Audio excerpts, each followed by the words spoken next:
audio jungle.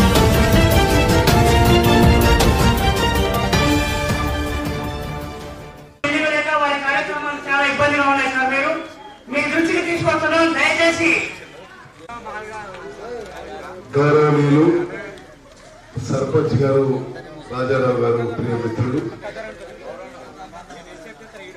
గౌరవ MPP Nirmala గారు, గౌరవ జెడ్పీటీసీ గారు,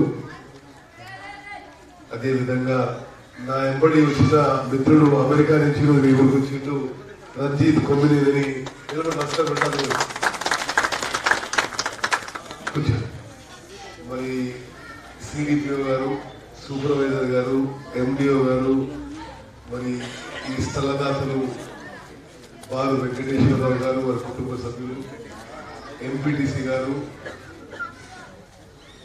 కోఆప్షన్ గారు, మరి సుబ్బారావు గారు, నిజాం గారు, అదేవిధంగా మన మట్టంపల్లి జెడ్పీటీసీ గారు, పక్క ఊరు సర్పంచ్ అరుణ్ కుమార్ దేశ్ముఖ్ గారు, హుజూర్ నగర్ మున్సిపల్ కౌన్సిలర్ పట్టణాధ్యక్షుడు మల్లికార్జున గారు, అమర్నాథ్ రెడ్డి గారు, కృష్ణారెడ్డి గారు 2 కోట్ల రూపాయలతో రోడ్ వేయిస్తూ మరి మీ గ్రామం మెయిన్ రోడ్ మొత్తం కూడా కిలోమీటరు సిమెంట్ రోడ్ ఆ రోజు వేయించిన విషయం ఒకసారి గుర్తు చేస్తున్నాం.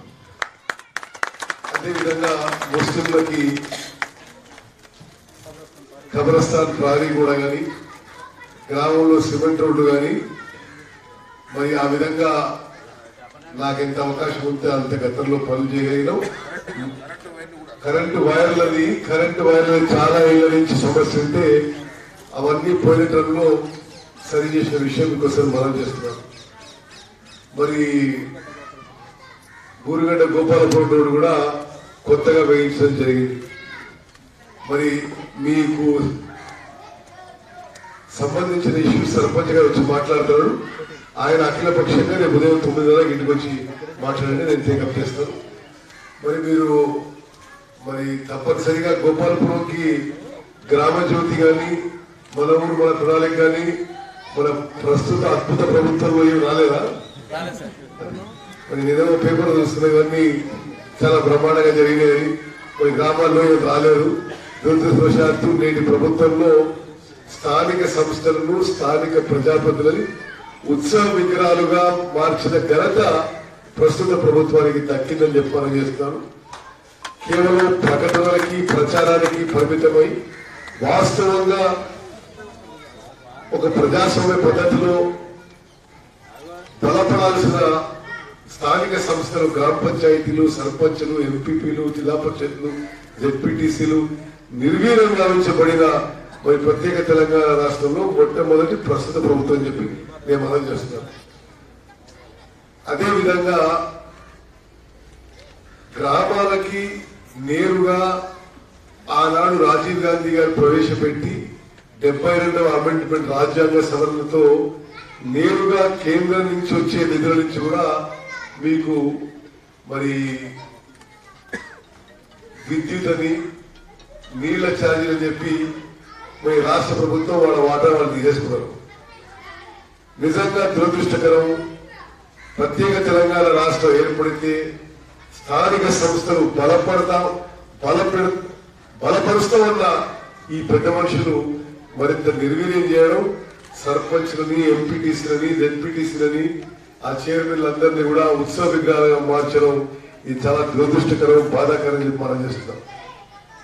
మరి అదేవిధంగా గోపాలపురంలో ఇక్కడ 2 బెడ్రూమ్ ఇల్లు అవపడలేదు, అవపడాయి కదా. గోపాలపురంలో 2 బెడ్రూమ్లు అవపడాయమ్మా. మరి మేము గతంలో పెట్టే ఇల్లే కొత్తగా గోపాలపురంలో 2 బెడ్రూమ్లు పెట్టింది లేదు. మరి ఇక్కడ మిత్రులు మాట్లాడిండు, ఎస్సీలందరికీ 3 ఎకరాలు ఇచ్చిందా? 3 ఎకరాలు వ్యవసాయం కూడా ఇచ్చిందా లేదా? అది ముందే వేశారు. మరి వీళ్ళంతా పెద్ద మనుషులు 2 బెడ్రూమ్ ఇల్లు, 3 ఎకరాలు అని అన్నారు. మరి అన్నిటి గాలి మాటలు అయిపోయింది. తప్పనిసరిగా మరి 2019లో కాంగ్రెస్ ప్రభుత్వం వస్తుందని మనం చేస్తూ గోపాలపురంలోని గ్రామాలు, మైనారిటీలు, దళితులు మీరు చెప్పిన విషయాలన్నీ తప్పనిసరిగా మరింత వేగవంతంగా చేయగలుగుతూ ఇప్పుడు ఒక ఎమ్మెల్యేగా నా శక్తి కొద్ది నేను పనిచేస్తానని చెప్పి మీకు సవినయంగా విజ్ఞప్తి చేస్తూ మరి మిత్రులారా ఇప్పుడున్న నాకు రాష్ట్ర వ్యాప్త బాధ్యతలతో నేను ఇక్కడ శాసనసభ్యులుగా ఎక్కువ సార్లు రాలేకపోవచ్చు. కానీ గోపాలపురం లాంటి గ్రామంలో మరి నా అన్నలు తమ్ముళ్ళు నా అక్కలు చెల్లెళ్ళు నేను వచ్చినా రాలేకున్నా తప్పనిసరిగా మీ ఉత్తమన్న మీ శ్రేయభిలాషి తప్పనిసరిగా మీ మేలు కోరి మీ గ్రామ పరిష్కారం చేసి మీరే నా కుటుంబ సభ్యులుగా మేము భావిస్తున్న విషయం చేస్తూ మీ అందరి ఆశీస్సులు ప్రేమ ఎప్పుడు ఉండాలని కోరుకుంటూ నా తరఫు నుండి కూడా ఎంత వీలైతే అంత నా శక్తి వంచన లేకుండా మీ గ్రామ అభివృద్ధికి మీ సమస్యల పరిష్కారానికి నేను కృషి చేస్తానని చెప్పి మాట ఇస్తూ మరి అంగన్వాడీ దీనికి ఇచ్చిన స్థలదాతలందరూ కూడా నా అభినందన శుభాకాంక్షలు తెలియజేస్తూ నన్ను ఆహ్వానించిన సర్పంచ్ గారికి నా ధన్యవాదాలు తెలియజేస్తూ ముగించుకుంటారు. జై హింద్.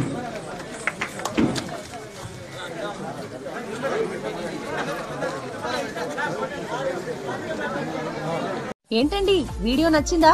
అయితే ఓ లైక్ వేసుకోండి, లేదంటే ఓ కామెంట్ చేయండి.